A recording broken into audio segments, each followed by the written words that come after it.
Here are some interesting facts about tree swallows. These agile birds are common throughout North America, along lakes, wetlands, and open fields.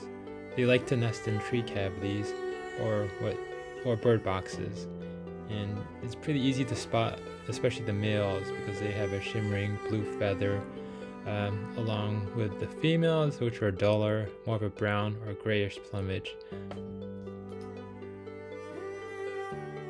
These birds are insect hunting machines. They love to catch flies, mosquitoes, beetles, anything in midair, especially when they're flying right above the water.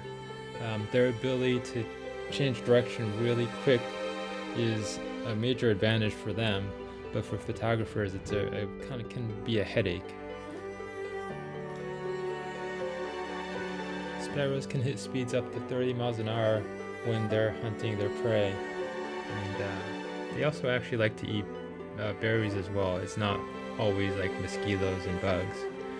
Their lifespan usually about 2 or 3 years, although sometimes they make it to 10 years, but that's not too often.